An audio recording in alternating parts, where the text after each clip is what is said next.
Bem, eu estou gravando um resumo da aula que foi dada pela Mirvete Kelly, a aula 2B da UPM 2019, é o Espírito Santo na Teologia Simbólica de Efrém, o Sírio, da Igreja Sírio-Ortodoxa.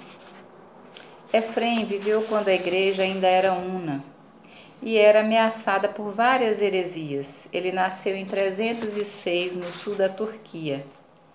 Ele escreveu hinos que são cantados por aquela igreja. A liturgia seria uma teologia cantada para ele. Era conhecido como a harpa do Espírito Santo. Até recentemente o Papa Francisco fez uma homilia sobre ele, uma daquelas reflexões que ele faz, vocês podem encontrar lá no Vaticano. E Efrém usava uma teologia que se chama teologia simbólica. A teologia simbólica, ele escreveu: diante do mistério de Deus não se deve falar, mas se aproximar com estupor e encanto. Precisa rezar com fé sólida e humilde. O símbolo, ele te convida a entender um conceito. Ele rompe o tradicional, é dinâmico, une o visível com o invisível, nos faz encontrar o mistério. O homem não é capaz de entender se não tem um olho luminoso. É um olho iluminado pela fé, pelo batismo, pelo Espírito Santo. Em Efrém sempre existe um jogo. Uma hora você vê, na outra se esconde. Ele usa o símbolo não só horizontalmente, passado e futuro, mas também na vertical. Cada fato tem uma profundidade tal que liga o céu e a terra. O homem deve tocar uma música escutando o Espírito Santo. Umas palavras do Efrém. Como do ventre da orelha de Eva entrou a morte, pela orelha de Maria entrou a vida e a transbordou. Quer dizer, para ele a orelha se transformava então no útero materno, né? Ele dizia que a gente deve ler 2 livros, o livro da natureza, que contém os segredos que Deus revela, e a Sagrada Escritura. Mas para saber ler tem que ter aquele olho luminoso. Se olhamos assim para o sol, vemos a Trindade. Quando se ouve dizer que Deus está caminhando no jardim do paraíso, isso é um símbolo de João Batista que prepara o caminho para Jesus, a interpretação dele, né? Quem permitiu entender o significado dos símbolos foram a encarnação, morte e ressurreição, porque veio o Espírito Santo e iluminou os nossos olhos. Cristo está no centro e semeou todos os símbolos no mundo. Na encarnação, os cumpriu, completou e abriu os significados. Ele é a única chave. A Igreja continua a viver e mostrar os símbolos no já e ainda não. Eles são presentes na vida de cada dia e entendidos por aqueles homens que se relacionam com Deus. Os símbolos mudam de significados para Efrém. A estrada, por exemplo, uma hora significa Cristo, outra o ensinamento, outra a escritura. O símbolo faz entender a história. A cruz não é só uma espera, mas faz ver também a ressurreição, a quem a porta, e se transforma em chave e ponte. O símbolo tem 3 dimensões: passado, presente e futuro. O batismo veste o cristão com o hábito da glória e com ele participa das núpcias, do banquete, da Eucaristia. É o cristão que renova o mundo com o Espírito Santo. O mundo novo é o paraíso, presente entre aqueles que cantam a glória de Deus. Ali se manifesta a árvore da vida. O corpo de Cristo é a porta aberta. O mundo para Efrém é a história da salvação. Cristo, um novo Adão, contém toda a humanidade. Os males do mundo são provocados pelos homens. A Igreja é como um grupo de pessoas que viajam juntas entre os símbolos, passados e futuros, e atravessam o deserto rumo à terra prometida. A Igreja era uma pequena comunidade na sua época, ameaçada e atacada, mas sob a guia do Espírito Santo, vê o mundo verdadeiro. Ela é símbolo do passado, que indica o futuro, o reino de Deus. Ela conserva a verdade do Pai, do Filho e do Espírito Santo, porque é a Igreja de Cristo.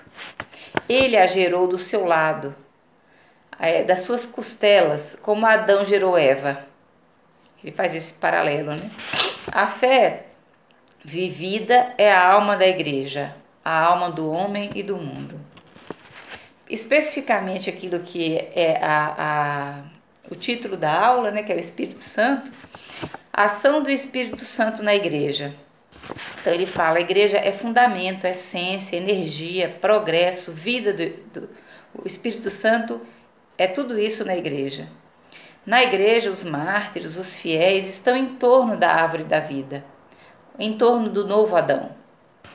A Igreja prepara o reino, tem no seu coração a esperança de realizar a paz. A paz é outro nome do Espírito Santo para Efrém, porque Jesus disse, deixo a minha paz, ele deixou o Espírito, né? Fogo e Espírito é outra maneira de Efrém falar sobre o Espírito Santo na Igreja. É a força mística que existe nos sacramentos da Igreja e que é presente nos mistérios da vida de Cristo e em todos os acontecimentos históricos da salvação. Graças aos sacramentos, essa força também mora em nós. Cristo recebeu o Espírito Santo na concepção, no nascimento, do batismo, em diversos episódios da sua vida. Em Pentecostes, ele fez um dom total à Igreja e aos apóstolos, para que nos recordasse e para que nos ajudasse a cumprir a obra santificadora. Aí aqui uma passagem de um poema dele. Se esconde no teu pão, espírito que não se come, permanece no teu vinho, fogo que não se bebe, espírito no teu pão, fogo no teu vinho, um milagre especial os nossos lábios acolheram. E ainda um outro poema dele. Eis o fogo e o espírito no ventre de Maria, eis o fogo e o espírito no rio, onde fostes batizado, fogo e espírito no nosso batismo, no pão e no cálice, fogo e espírito. Na Igreja Sírio-Ortodoxa, a consagração não acontece somente com as palavras que o padre fala, né? Mas se invoca o Espírito Santo sobre a oferta e o sacerdote treme as mãos, como se fosse a pomba, o Espírito que desce sobre a oferta. Então ele escreve outro poema. A mão direita do sacerdote convoca o Espírito Santo. Ele é sempre presente, desce e voa sem sair do seu lugar.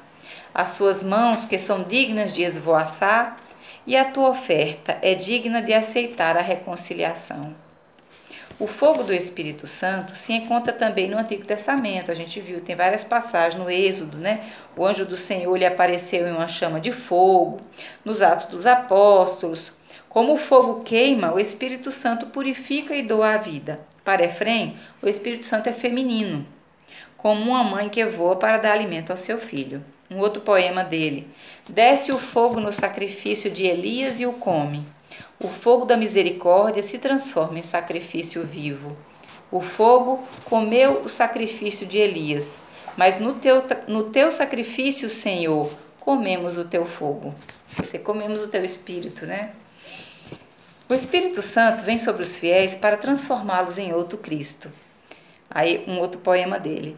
Quando o Senhor desceu à terra dos mortos, a humanidade morta por causa do pecado, formou neles uma nova criatura e os misturou com o fogo e o Espírito como são os anjos, a fim de que os seus íntimos se transformem em fogo e Espírito.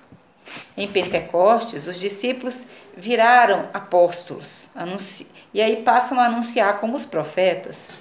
Cada ato de amor e humildade, em cada ato de amor e humildade, ele está presente em quem recebe e em quem doa. Então, para concluir, a gente pode falar que Efrém não escreveu um tratado para dizer quem é o Espírito Santo, quem pode tê-lo, mas cantou tantos hinos, usou símbolos, metáforas, né? Olho luminoso, a voz, o vestido glorioso, o fogo. Assim a gente conheceu um pouquinho de Efrém da Igreja Sírio-Ortodoxa.